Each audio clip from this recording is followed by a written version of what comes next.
Bienvenidos a Grace Fellowship, pueden tomar asiento. Ojalá todos se encuentren bien esta mañana, un poco frío. Alguien esta semana me preguntó, déjame empezar de nuevo. Tenemos una nueva empleada en Grace Fellowship que trabaja en el 5 Campus. Ella es de Tennessee. Y ella me preguntó esta semana, me dice, Jeff, abril como que no sé si soy yo o si es todo el mundo aquí en Houston, pero como que no puedo entrar en un ritmo aquí en Houston. Y nosotros le dijimos, no, es que este abril es diferente, porque un día calor, el otro día frío, y ese no es típico, ¿no? En Houston tenemos 360 días de calor y 5 días de frío, pero este año algo diferente, ¿no? Entonces le dijimos, no te preocupes. Bueno, esta mañana ustedes fueron valientes, salieron en el gran invierno del 2024 que continúan en el abril. Gracias por estar aquí con nosotros. Mira, dentro de su guía de alabanza hay una tarjeta blanca como esta. Llénenlo mientras yo hable, por favor. Eso nos ayuda a mantenerle informado, a estarle mandando información, noticias. No vamos a mandarle un montón de cosas, pero sí queremos mantenerle informado. Y también en la parte trasera hay un lugar donde usted puede colocar peticiones de oraciones que tenga. Nosotros queremos ser una casa de oración para todas las naciones, tal como Cristo dijo acerca de su iglesia. Y una de las maneras en la que hacemos eso es orar el uno por el otro. Y Dios trabaja en el corazón del individuo cuando ora por otra persona. Nos une espiritualmente, ¿no? Entonces llenen eso, cuando pase el plato lo puede colocar ahí. Si no tiene tiempo de llenarlo por completo, antes de que pase el plato, manténganlo, llénenlo mientras yo predique y al fin del servicio, saliendo por las puertas aquí al medio, a la izquierda hay un mueble de madera donde usted puede, con un hueco arriba, usted puede colocarlo ahí. Y a menos que marque solamente para el pastor, va a aparecer en su guía de alabanza la semana que viene. Entonces, si mira dentro de la primera página de su guía de alabanza, hay la petición de alguien de la semana pasada. No importa qué tan insignificante le parezca a usted esa petición, era tan importante para alguien que ellos lo escribieron y lo pusieron en el plato la semana pasada. Así que llévense esto para la casa, estén orando por ellos. No se preocupe si está en inglés. Nosotros sabemos que todo el mundo está bajo la condición del pecado. Pero cuando regrese Cristo, todo el mundo hablará español, ¿no? Entonces, siga orando por esa persona hasta que vuelva. Eso era chiste. Hasta que vuelva Cristo. En el cielo todo entenderemos, todo idioma, ¿no? Bueno. Llévense eso para la casa y estén orando. También dentro de su boletín hay una tarjeta como esta y yo voy a hablar acerca de esto dentro del mensaje, así que manténganlo a un lado. Voy a pedir a los sugieres que pasen a tomar nuestra ofrenda esta mañana y como ya mencioné, pueden colocar esa tarjeta blanca si lo han llenado por completo dentro del plato. De ahí saquen su Biblia y vayan al libro de Mateo, capítulo 26. Vamos a estar en Mateo 26. Si no tiene Biblia, afuera alrededor de las sillas, en la entrada ahí hay Biblias. Sería un privilegio para mí regalarle uno. Yo creo que van a sacar más de este tiempo si tienen Biblia y leen de la Biblia con nosotros. Y también dentro de su guía de alabanza hay un lugar donde puede tomar notas. Como ya mencioné la semana pasada, JC está fuera porque Santiago nació hace 2 semanas ya, 1 semana y media. Y él es el que imprime las notas en su guía de alabanza. Entonces, para hacerle la vida más fácil a él, no puse notas en su guía, pero usted puede tomar notas ahí en el espacio. Estamos en medio de una serie llamado Restaurando la Mesa y hemos estado hablando ya por varias semanas acerca de la importancia de comer juntos. Y eso no es noticia para el latino, pero para el gringo sí, eso es noticia. Y es increíble lo que Dios hace en el individuo emocionalmente, espiritualmente y físicamente cuando comemos con otras personas. Entonces hemos estado estudiando no todas, algunas de las veces en que Dios habla de comer juntos o comía Jesucristo, por ejemplo, con sus discípulos en la Biblia. Y hoy día vamos a seguir en este tema. Si tienen su Biblia, Mateo capítulo 26, voy a leer los versículos 17 al 30 esta mañana. Mateo 26, empezando en el versículo 17. El primer día de la fiesta de los panes sin levadura, los discípulos se acercaron a Jesús y le preguntaron, ¿dónde quieres que te preparemos la comida de la Pascua? Y ojo, esta semana es cuando hubieran celebrado eso en Jerusalén, no en todo Israel. Nosotros celebramos la Pascua y cambia ese día en nuestro calendario, pero en el calendario judío esta semana es cuando se celebra la Pascua, ¿no? O este tiempo. Y él les indicó, vayan a la ciudad, a la casa de cierto hombre y dígale, el maestro dice, mi tiempo está cerca, celebraré la Pascua con mis discípulos en tu casa. Imagínense. Y los discípulos hicieron lo que Jesús le mandó y le prepararon la Pascua. Y cuando llegó la noche, Jesús se sentó a la mesa con los 12. Y mientras comían dijo, de cierto les digo, que uno de ustedes me va a traicionar. Y ellos se pusieron muy tristes y cada uno comenzó a preguntarle, ¿soy yo, Señor? ¿Seré yo? Y él le respondió, el que mete la mano conmigo en el plato es el que me va a entregar. A decir verdad, el Hijo del Hombre sigue su camino como está escrito acerca de él. Pero ay de aquel que lo traiciona, más le valdría no haber nacido. Entonces Judas, el que lo iba a traicionar, le preguntó, ¿soy yo, maestro? Y Jesús le respondió, tú lo has dicho. Y mientras comían, Jesús tomó el pan y lo bendijo. Y luego lo partió y se lo dio a sus discípulos y le dijo, tomen, coman, esto es mi cuerpo. Y después tomó la copa y luego de dar gracias la entregó a sus discípulos y le dijo, beban de ella todas, porque esto es mi sangre del nuevo pacto, que es derramada por muchos para el perdón de los pecados. Y yo les digo que desde ahora no volveré a beber de este fruto de la vid, hasta el día en que beba con ustedes el vino nuevo en el reino de mi Padre. Luego de cantar el himno, fueron al monte de los olivos. Aquí vemos a los 12 discípulos y Jesucristo comiendo juntos, y esta es una cena no cualquiera, esta es una cena muy importante, con mucha significancia. Y es importante que nosotros aprendamos de esto porque impacta nuestra vida también. Pero antes de esto, ¿por qué hablamos de restaurar la mesa? Pues las familias que comen juntos, específicamente 5 veces a la semana, en esos hogares, 35% de sus hijos son menos probables de tener trastornos de comer, de alimento, ¿no? 24% menos de comer comidas que no son buenas o saludables para ellos. 12% menos probable de ser sobrepeso. 34% menos probable de fumar, 50% menos probable de ser alcohólicos, 50% menos probable de ser activos sexualmente antes de casarse y 50% menos probable de atentar el suicidio. Eso es increíble. Ya lo he mencionado varias veces en esta serie, pero lo voy a repetir porque es increíble que con solo comer juntos emocionalmente y físicamente nos afecta. Y eso nos debería de hacer preguntar entonces, ¿por qué solo 30% de las familias en este país comen juntos regularmente? Y una de las razones yo creo es porque aquí en este país, bueno, todo país, toda cultura tiene dioses falsos, ¿no? Y uno de los dioses falsos en este país es el Dios del tiempo. Nosotros adoramos aquí en este país el Dios del tiempo. Siempre estamos apresurados, siempre de un lado al otro. Nosotros no lo llamamos el Dios del tiempo, lo llamamos con otros nombres.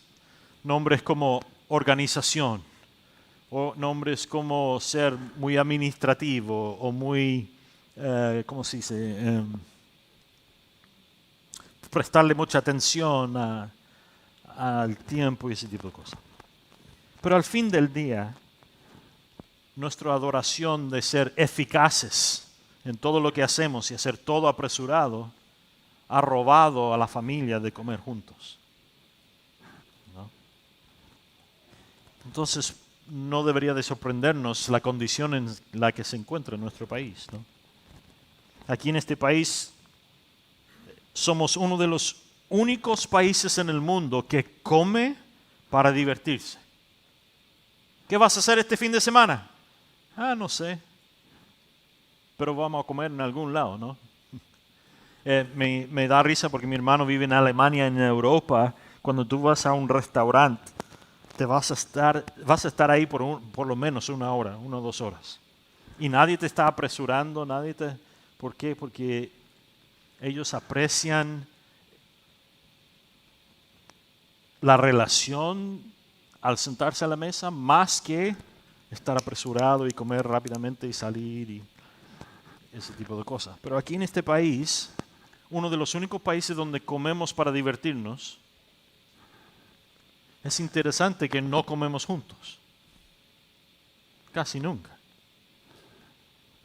La mayoría de nosotros comemos con nuestro auto, pasando por el McDonald's o el Wendy's o algo así.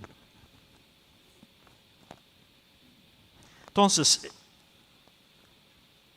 vemos en la vida de Cristo que Él apreciaba el tiempo.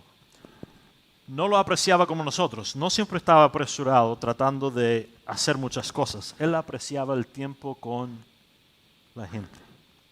A menudo paraba lo que estaba haciendo para prestar atención a la gente que estaba presente con Él en ese momento. Aun cuando ya tenía planes, aun cuando ya tenía otras citas, iba a otro lugar y lo interrumpaban, Él tomaba el tiempo para estar con ellos.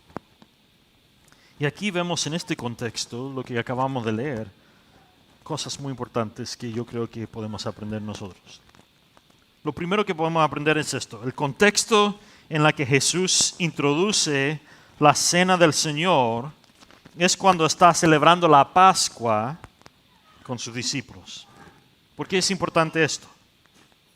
Uno de los actos finales de Cristo con sus discípulos, incluso Él dice, no tomaré más de este fruto de la vid.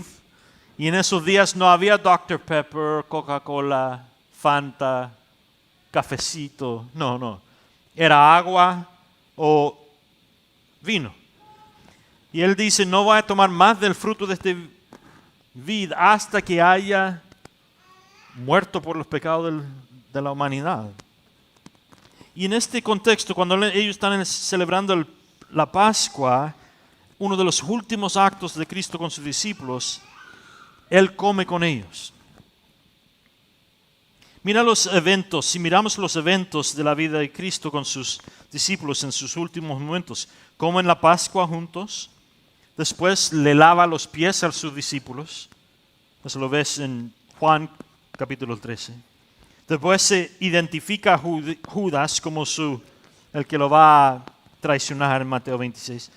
Judas sale de la cena, Jesucristo reparte la cena del Señor, de ahí da un discurso y canta un himno con ellos, de ahí van al jardín de Getsemaní y ora, y es traicionado por Judas y arrestado.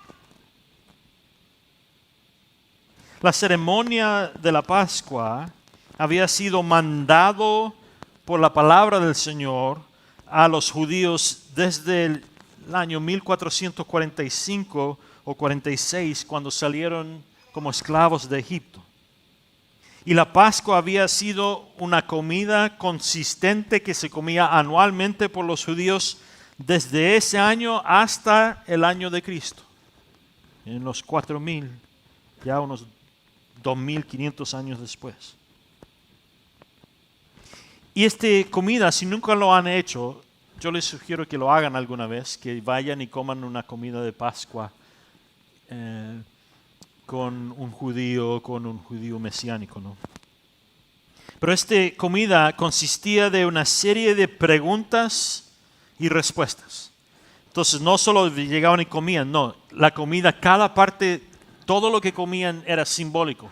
Y cada parte del alimento, antes de comer, se hacía una pregunta y todos contestaban. y era una manera significante de pasar la historia y las tradiciones de una generación a la otra, ¿no?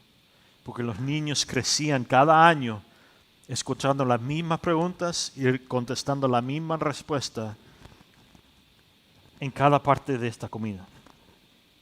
Y esto los hacía a ellos recordar que Dios había mandado las 10 plagas sobre Egipto para hacerlos liberar a los israelitas de esclavitud de más de 400 años. También en esta cena hay 4 copas que se toman durante la cena de la Pascua. La primera copa es una copa que se llama la copa de la santificación. Y se recitaba parte de Éxodo capítulo 6, versículos 6 a 7. Se recita durante esta parte de la cena. Y al tomar la copa de santificación, se recita que la parte de Éxodo capítulo 6, versículos 6 y 7, donde dice que Dios los traerá o los sacará de Egipto, los sacará del mundo o de la esclavitud. Y eso representa la liberación de la esclavitud del pecado que Cristo va a traer ahora en esta noche que está hablando con sus discípulos. Entonces, recordando esa parte de Éxodo, ellos al tomar la copa de santificación, ellos declaran, todos los que están alrededor de la mesa, bendito eres tú, oh Dios, nuestro Dios. Entonces el que está dirigiendo la cena toma la copa de la santificación, declara que esto lo estamos tomando, recordando la liberación de la esclavitud, y todos los que están alrededor de la mesa responden, bendito eres tú, Dios, nuestro Dios. Después, durante la cena, van a tomar una segunda copa, y la segunda copa es la copa de las plagas. Y se recuerda en Éxodo capítulo 6, cuando Dios los libera de la esclavitud de Egipto otra vez. Y al declarar esto, todos antes de tomar la segunda copa declaran, ¿por qué es esta noche diferente que cualquier otra noche? Y ellos declaran eso como esa pregunta para responder, es diferente porque esta es la noche en que celebramos que Dios nos liberó de la esclavitud de los egipcios. La tercera que toman durante la cena es la copa de la redención y de la bendición. Y en Éxodo capítulo 6, Dios les declaró al pueblo que Él los iba a redimir por su poder. Entonces, el que está dirigiendo la cena declara eso y todos los que están alrededor de la mesa declaran, bendito eres tú, Dios, nuestro Dios, el que redime por su poder. Y la cuarta copa que toman durante la cena es la copa de la alabanza y de la aceptación. Y el que está dirigiendo la cena dice, o cita Éxodo capítulo 6, donde dice que yo te tomaré a ti, Israel, como mi pueblo. Y todo el mundo alrededor de la mesa dice, levantaremos la copa de la salvación. Y de ahí toman la copa. Es muy importante los pasos de la cena y todo lo que comen, todo lo que declaran, todo lo que dicen. Porque recuérdala y enseña a las próximas generaciones que Dios es nuestra santificación. Que Dios es el que mandó las plagas sobre Egipto, que Dios es el que redimió y bendijo a su pueblo y que Dios es el que ha tomado a nosotros como su pueblo. Jesús está celebrando esta cena con sus discípulos. Cuando Él menciona estas cosas, de que ellos no lo sabían, no lo entendían, pero Él está declarando que Él es todo esto. Que estas copas son Él, que Él va a hacer su santificación al morir en la cruz y resucitar, venciendo la muerte. Que Él va a recibir la copa de las plagas, que todo el pecado que nosotros hemos cometido van a ser puestos sobre Él y Él va a tomar la consecuencia de nuestros pecados. Él va a tomar toda la plaga de nuestros pecados sobre sí mismo. Que Él va a tomar de la copa de la redención al morir sobre la cruz por nuestros pecados, Él no habiendo pecado, Él iba a redimir a todo aquel que ha puesto su confianza en Él. Y que Él va a bendecir a todo el mundo, dándole gratuitamente la misericordia y la bendición de su salvación para todo aquel que lo acepte. Y Él va a tomar la copa de la alabanza y la aceptación. Todo aquel que se rinda a Cristo, Él lo aceptará como parte de su pueblo, de su reino. Ahora, los discípulos esa noche no entendían esto, porque estas cosas no habían pasado todavía. Pero nosotros ahora lo entendemos. Entonces, cuando Jesús toma la copa y lo pasa a sus discípulos, y Él dice, tomen, esta es mi sangre que es derramado por ustedes. Él está declarando no solo una tradición nueva para la iglesia, no, Él está declarando que Él es cada una de estas copas. Que Dios, cuando liberó a los israelitas de la esclavitud de Egipto por la sangre del cordero que habían puesto sobre la puerta cada uno, que Él es ese cordero. Él es el sacrificio necesario una vez para siempre para todo el pecado de todo el mundo. Entonces Él lo pasa a los discípulos y Él dice, cada vez que se juntan anualmente a celebrar la Pascua, esto es importante, Él dice, no recuerden tanto lo que pasó en Egipto, sino que añade algo más al simbolismo de esa cena. Dice, cada vez que se juntan para la Pascua, háganlo en recuerdo de mí, ¿no? La Pascua, la liberación de los israelitas de Egipto era profético, declarando la salvación que venía no de parte de ellos, venía de Dios. Y ahora Jesucristo dice, yo soy el cumplimiento de esa profecía. Y en mí hay salvación, liberación, redención, bendición, aceptación. Yo soy el sacrificio supremo. Lo segundo que vemos en esta cena es que Jesús instituta la cena del Señor para todos nosotros cuando nos juntemos. Mira los versículos 26 y 28 otra vez. Mientras comían, Jesús tomó el pan y lo bendijo, luego lo partió y se lo dio a sus discípulos y les dijo, tomen, coman de esto es mi cuerpo. Y después tomó la copa y luego de dar gracias se lo entregó a los discípulos y les dijo, beban de ella todos, porque de esto es mi sangre del nuevo pacto, el nuevo pacto. Él instituta un nuevo pacto para nosotros, que es derramada por ustedes para el perdón de los pecados. Este es un nuevo pacto. Una de las razones que nosotros sabemos esto es que Pablo usa este término copa de bendición en 1 Corintios 10, versículo 16. Hablando de la cena del Señor, Él indica que nosotros cuando tomamos la cena del Señor estamos tomando de la copa de bendición del Señor. Jesús está dando un nuevo significativo o una nueva definición a la copa de bendición. Él está anunciando un nuevo pacto. Y ese pacto es que yo ya no soy perdonado de mis pecados por sacrificios y por las obras, como lo eran en el Antiguo Testamento. Él dice, no, esta copa de bendición ahora los libera de la obra y ahora son perdonados por mi obra sobre la cruz. Es lo que dice Cristo. Este nuevo pacto es el perdón del pecado por la gracia y misericordia de Jesucristo y la obra que Él hizo sobre la cruz, ya no más por la obra que hacemos nosotros. Y eso es una copa de bendición. Lucas 22:20 dice, esta copa ha sido derramado para ustedes y es el nuevo pacto de mi sangre. Y Jeremías 31 al 34 dice, miren los días que vienen, declara el Señor. Yo haré un nuevo pacto con la casa de Israel.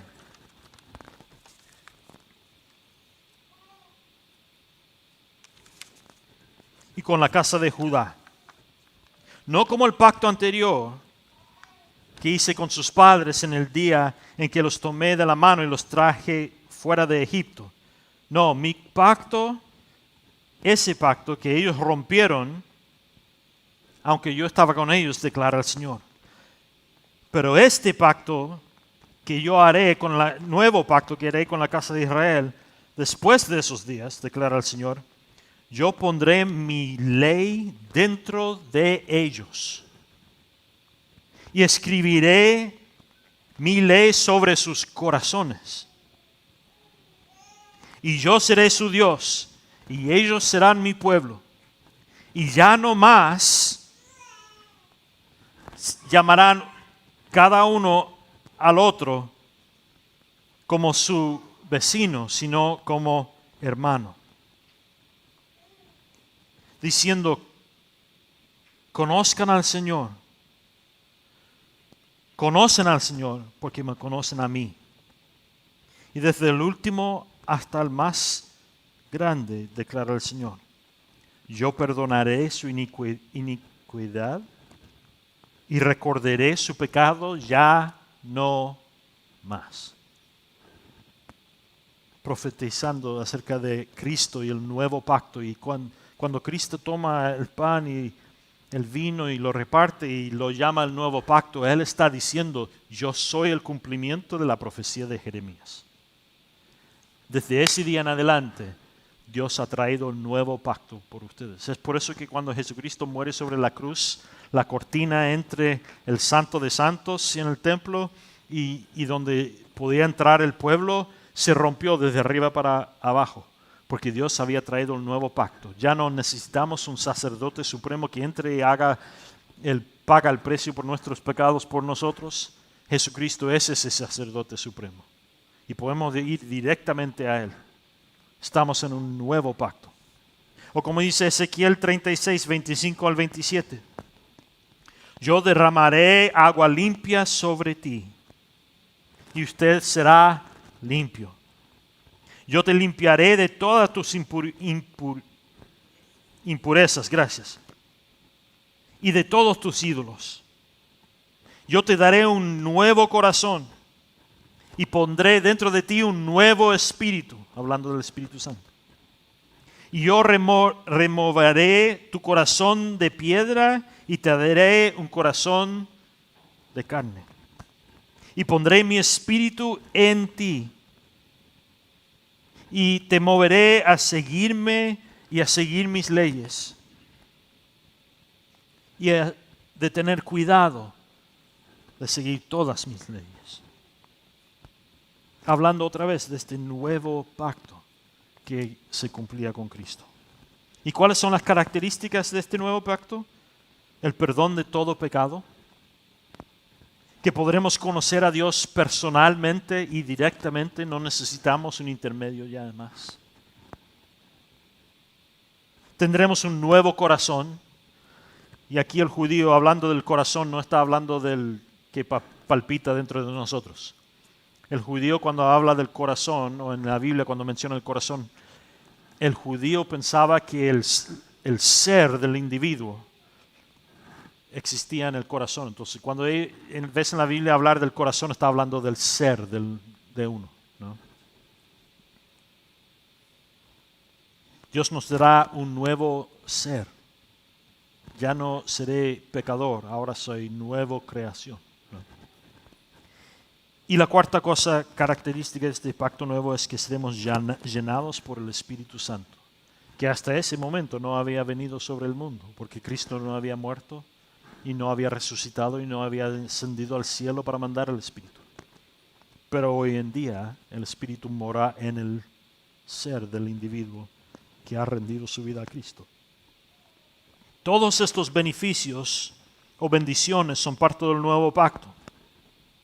Y nos son dados gratuitamente a nosotros cuando ponemos nuestra confianza en la señoría de Jesucristo sobre mi vida.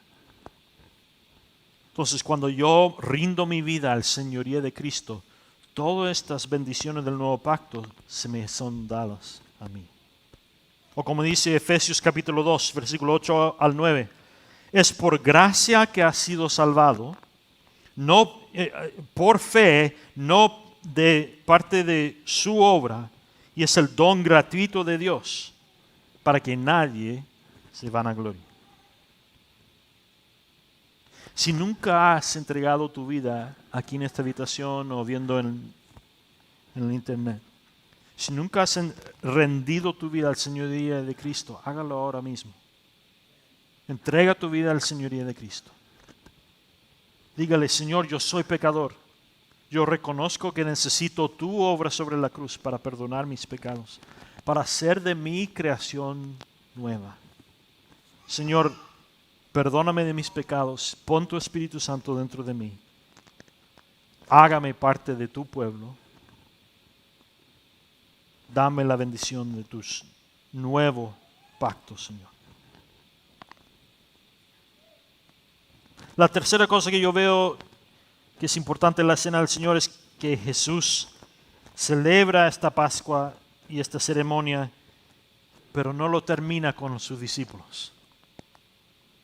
Cuando Jesús está celebrando la cena, Él va por las primeras 3 copas de la cena, pero antes de tomar la cuarta copa, Él les enseña que Judas lo va a traicionar. Judas se va de la cena, interrumpiendo la cena, y no termina la cena Jesucristo con sus discípulos. Y esto es muy importante, porque Él incluso declara, yo no tomaré de la cuarta copa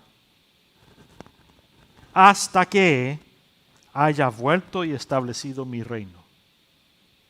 No tomaré del fruto de esta vid más antes de tomar la cuarta copa de la cena.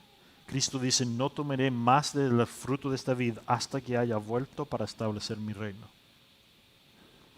Y esto es muy importante para nosotros.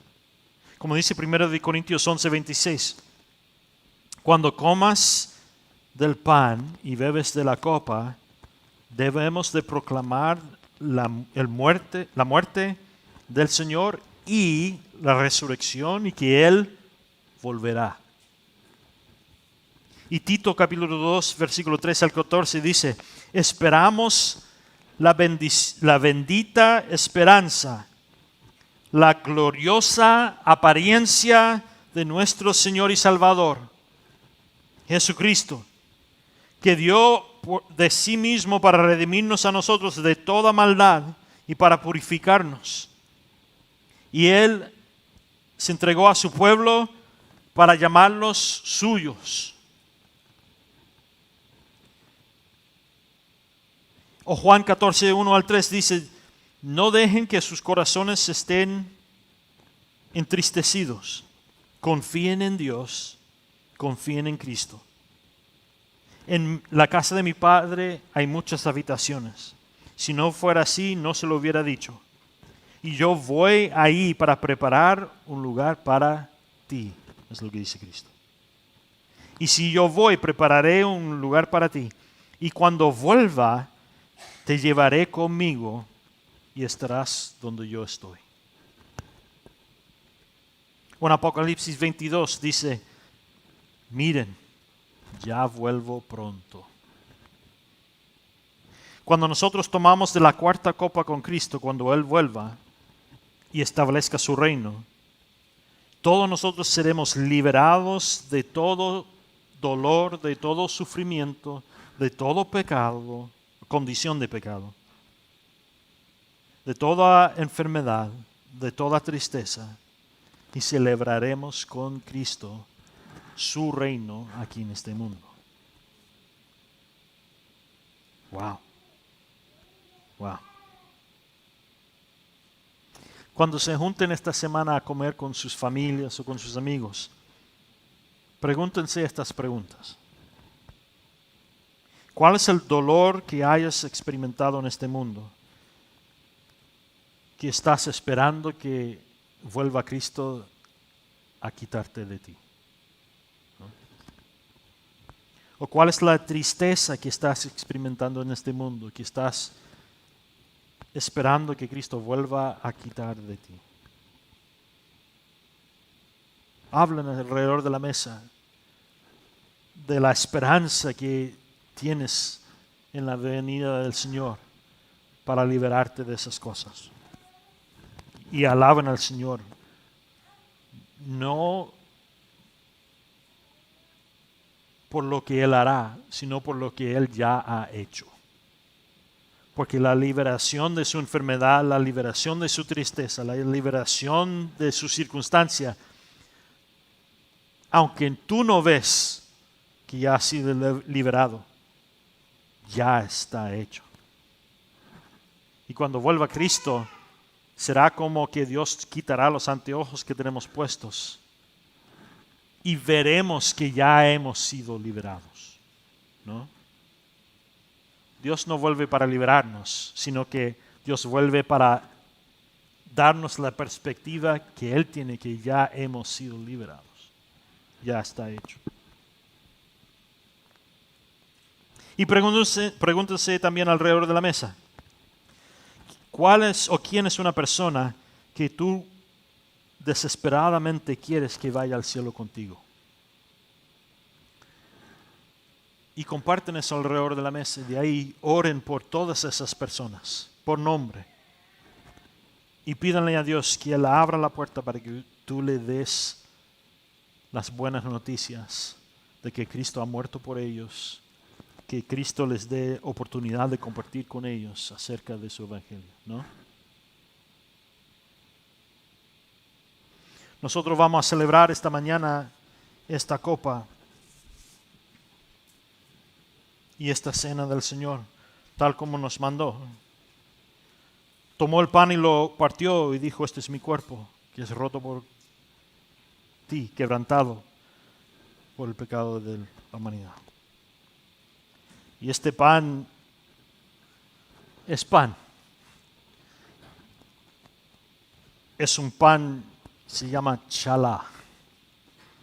Es un pan judío que comen los judíos cada Shabbat, cada noche antes de Shabbat. Pero nosotros lo comemos por otra razón. Los judíos lo comen para recordarse de que no deben de trabajar o hacer nada en el sábado, en el Shabbat. Pero nosotros lo comemos como Cristo nos mandó, recordando que hemos sido liberados del antiguo pacto. Y ahora estamos bajo el nuevo pacto gracias a Cristo. Y el perdón de mis pecados no depende de mi obra, depende de su obra sobre la cruz. Y toma la copa y recuerda que Cristo derramó su sangre por ti y por mí, para que nosotros pudiéramos caminar por este mundo liberados y bendecidos gracias a su misericordia del pecado. Y somos creación nueva. Señor, le invitamos a venir y entrar en este lugar, traer el poder de su Espíritu Santo, y cuando nosotros comamos y tomamos, Señor, que recordemos su obra sobre la cruz por nosotros, Señor. Y la gloriosa pacto que has creado para nosotros, que ya no depende de nuestra obra, sino que tú has hecho todo lo necesario para que seamos perdonados y liberados, no solo del pecado, sino de la muerte y de la condenación del pecado también, Señor. Entonces, Señor, comemos del pan y tomamos del vid, Señor, recordando lo que has hecho y también recordando que parte del nuevo pacto es que has declarado que volverás otra vez.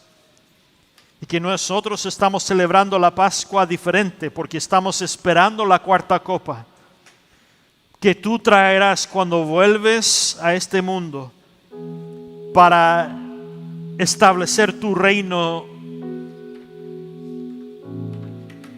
en este mundo por fin. Entonces comamos del pan y tomamos del vid, Señor, recordando lo que has hecho y en esperanza de lo que harás, que has declarado en tu palabra, Señor. Señor, sea alabado en este lugar esta mañana. En tu nombre pedimos.